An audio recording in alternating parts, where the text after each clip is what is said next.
So I'd just like to introduce Clayton. He's a former pupil of ours. I think I taught you Clayton for how many years? I think it was all the way through, but especially GCSE and A-level. Yeah. Okay? So I don't know, do you want to introduce yourself as a full background? That's part of my presentation, so... Go on then. Okay. Yeah, so hello everybody, my name is Clayton Richards. I studied here at Queen Elizabeth for a couple of years. It was 7 years in total. And for the past 3 years now, I've been studying here at Swansea. So today, basically, I'm here to tell you the who, what, where, why, when, how, and does of uni. Just so that you know what to expect if you decide to go on to university course. So who exactly was I before uni? Because, believe me, a lot has changed in 3 years. I was a warrior. I was extremely scared about not being able to get a good job in the future and not being able to find clients. I had short hair. I wasn't really able to express myself in the way that I wanted to on an aesthetic level. I was smartly dressed.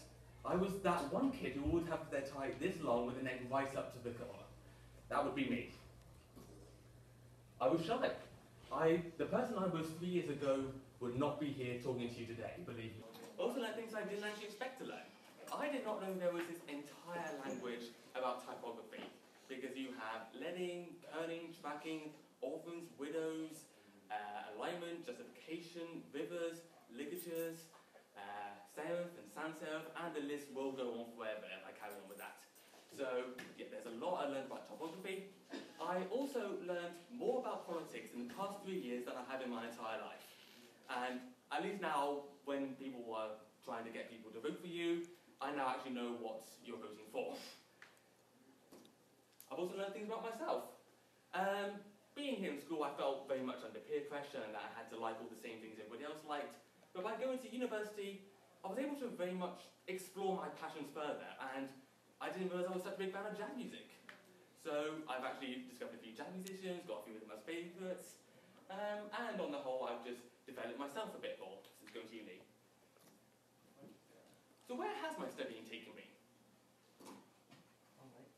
It's given me commission work, which is pretty much self-explanatory, because as a graphic designer, you're going to get a lot of commissions, whether that's people coming to you asking for things, or you actually going to find other people who might want design to be improved.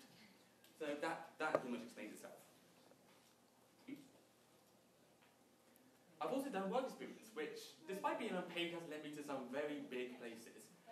One I did was actually at Bay Studios in Swansea, where I was a graphic pop designer. So there was a TV show which I can't say much about at the moment, but I will advertise once they start advertising it themselves. And I've actually designed some of the props for that show. So things like drink cans and posters and such. Ooh. And I've also done exhibitions, which, even though I have exhibited in London, it's actually very, very rare for a graphic designer to exhibit. Main reason being that if you're something like a painter, you're going to create that one painting, and it's going to be the only copy in the world, and people are going to have to go to this exhibition to see it in person. With graphic design, the things that you design are going to be mass-produced things, so things like book covers or websites, leaflets and such. So it's actually very rare for graphic designers to exhibit. So really, it's publishing, which is where, as a designer, you get your name out. And well, I've got my name out. I've also done meetups with free pizza, yes.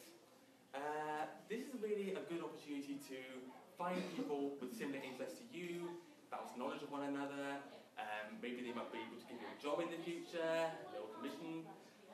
So yeah, I've managed to talk to some of my peers and get information from them.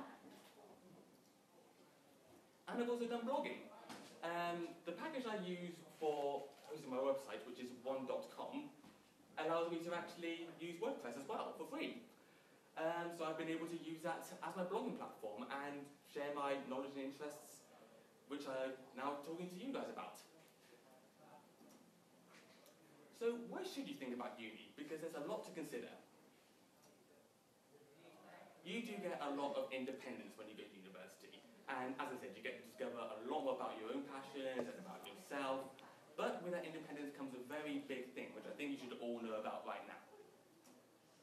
Self-motivation. University is there to teach you a topic. They're not there to teach you to like that topic. If you really, really want to know about a particular subject, that's going to have to be your responsibility, and it will be done off your own back. There will be a library there which you can find books on, the teacher will be able to help you if you ask them, but they're not there to make you want to learn the subject. If you really want to learn something, it's going to be off your own back. Also, university is not cheap, because not only do you have to pay for the course, but you have to pay for living, you have to pay for food, maybe some books you want to research on. It's going to cost you. And travel and living. I was actually very lucky by the fact that being in Swansea, all it took me was 45 minutes on the train each way and then a 10-minute walk from the station to the campus. Other courses though, if they're really good ones, you're going to have to pack up and fly the nest. So bear that in mind whether or not you're actually ready to leave your home at the moment. Also, travel. As I said, it was 45 minutes from me each way. Sometimes that might be longer. And you might not actually be able to do any work during that travel, mainly because some of you might actually be driving to work, or to uni rather. So bear that in mind, the time factor, and whether or not you're actually ready to leave your home. And people and teaching, bear in mind that when you have an interview in uni, you're not the only one being interviewed, you're interviewing them too. So if you think that you're not going to like these teachers when you go there, it's probably going to be like that for the other 3 years if you actually end up in that course. I read that somewhere that it only takes 7 seconds to actually make a decision as to whether or not you like somebody. So if you're not going to get along with the teachers, there is no point in doing the course. You're just going to end up miserable, you're not going to learn anything. Make sure that you are actually going to be comfortable there. Furthermore, make sure that the teachers actually teach.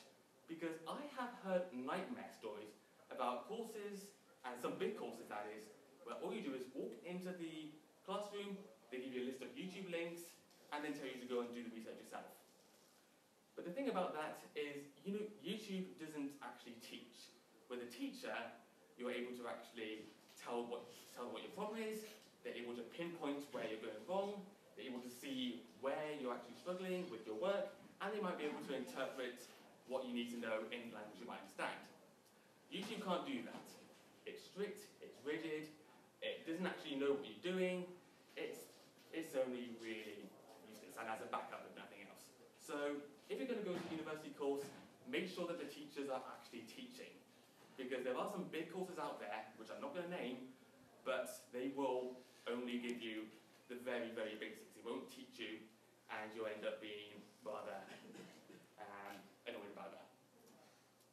And also, is it the right course? Don't do university just because you're trying to fulfill some dream that your parents never fulfilled. Don't do university just because some of your friends are going to it and you don't want to leave their side. Do university because you want to. This is going to be your opportunity to really go forward in the future. And once you start thinking about all of this, now, this is the time. You are pretty much leaving university, leaving school sometime soon. There isn't really much time left. In year 12, the 2 years that you have are going to fly by, believe me. I barely remember the 2 years I had here in A-levels. This is the time that you've really got to start thinking about your future, about whether or not you're going to go to uni or any other kind of job or apprenticeship or something, as well as what kind of thing you're going to learn and what you're going to do. So, what can you do to go further as a designer? And bear in mind the points are going to pop up here. If you're thinking of some other creative job, maybe as an illustrator or as an artist or anything, most of these points are going to be relevant to you too. So, if you're deciding that graphic design is not for you, still bear these points in mind because they can help. You give some, you get some. I remember Mr. Killingsworth telling us that there was this myth that GCSE children had, that everything in graphic design is free. That, I can tell you from experience, isn't true.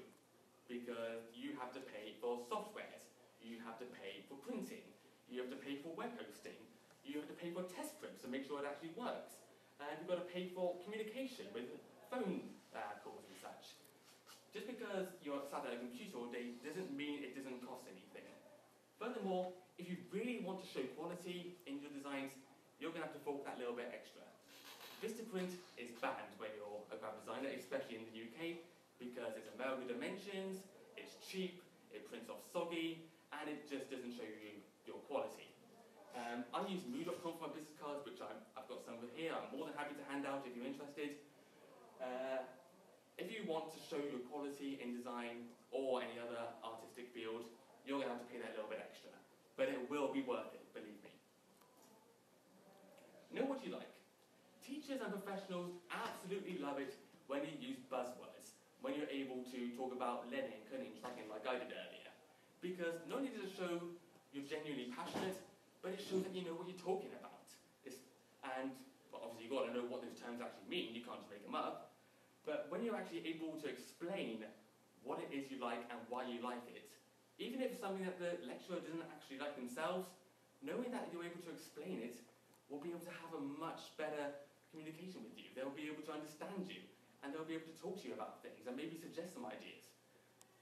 Also, if you've got any designers that you really like, do your research on them, find out what is specifically about what you like about them, and as I said, you'll be able to actually communicate with professionals much, much better. Stop, look, listen, think. Every now and then, you've got to stop doing the actual designs and actually look at other things for inspiration. And when you do, there are two main things I think you should consider. You've got to listen again to the experts because they've been in the field for a lot longer than you have, and they'll be able to tell you something and explain why it's done in a particular way. But at the same time though, don't be afraid to think for yourself. Because without your own independent thinking, there isn't going to be any creativity involved. And this is a creative career. You need that spark of creativity to be able to create something original. So listen to the experts, but don't be afraid to think on your own accord too. So long as you're able to actually explain why you've done something a particular way, it should suffice. More than a designer, don't deny your soft skills, because especially if you're going freelance, a lot of these basic skills you will need. Especially with freelancer, time management is a big factor when you have to organise your own deadlines and when you're going to get work complete. You also need organisational skills. You will be able to put things into layers. You also, I think another skill you might need. Yeah, so don't deny what soft skills you're going to learn here. Furthermore, if you have these skills, you're going to be a lot more adaptable. Because, as I said, I did a little bit of top design, which even though I wasn't trained for, because I had those basic skills, I was able to adapt, and I was able to actually do something a little bit different. So, know a little bit more. Furthermore, if you have a passion in something else, like I have a passion in animation, as you've probably seen, train for that too. Do that in your own time. And it could actually get you somewhere and do something else for you. Grow your portfolio. If a picture can say 1,000 words, a portfolio can practically sell your entire interview, especially if you're in a creative position. So there are two big factors I wanted to give you, a piece of advice rather, regarding portfolio. One, make sure it's an adequate size with an adequate number of things you want to show them. Because if you have too many things that you want to show them, they're not going to see that you have any focus. If you have too little, they're not going to think you have enough. Also, I remember when I was actually being interviewed for Swansea, being really, really nervous because my portfolio was a little A4 one, whilst everybody else had these massive A2 portfolios that they had to drag through the doors. But I actually discovered that having a small one was an advantage for me, because it didn't look cumbersome, and I was actually able to shake the lecturer's hand when I went in there. I didn't look silly. The other piece of advice regarding a portfolio is... I'm trying to think of what it was now, sorry. The other piece of advice... yes. Do your own work. If you're just going to do work that people give you, it's not going to grow very quickly.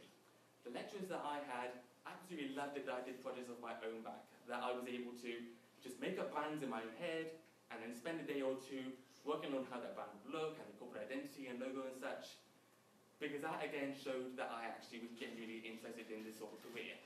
So if you do some of your own work that is either based on competitions, or maybe volunteer work, or just because you want to do it for some fun, they will actually really, really appreciate that.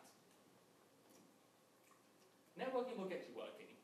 Approximately 70% of all job opportunities, especially if it's commission-based, will come from people you know.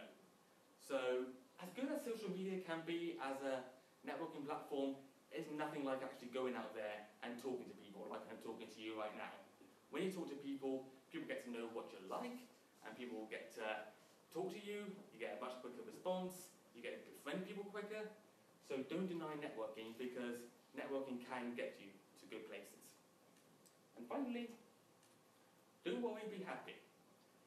If you're just going to get your first job in Tesco's Tills and you're going to be miserable, not caring about anything, and you're just going to hate everything about it and be miserable all the time, that's how people are going to see you. And if you want to go further, people aren't really going to take you that bit further if you don't seem like a likable person. So don't think that just because you're not doing the job you want to at the moment, that is never going to come. Because with the right attitude, it really can come. One of my idols is John Lasseter. He started out as a sweeper in Disneyland. He was just cleaning outside Tomorrowland. Now he's the head of all Disney and Pixar animation. So through being nice and actually talking to people and networking and being a likable person, he's managed to get that far. So be likable and be nice to people, and it will actually really, really help. So after all that, do any of you have any questions? Nobody? Am I that good? Or that bad? We're all very quiet, and then only can't stop them talking. Well, I suppose that's it then. So, thank you for having me along. I'm about to give you a little bit of information on how to use Creative Cloud and Illustrator and Flash and such. Here's some ways you can get in contact with me or track what I'm doing. I'm actually recording this right now. I'm going to stick it on YouTube once I get home tonight. And thank you for having me along. Thank you very much, Ian.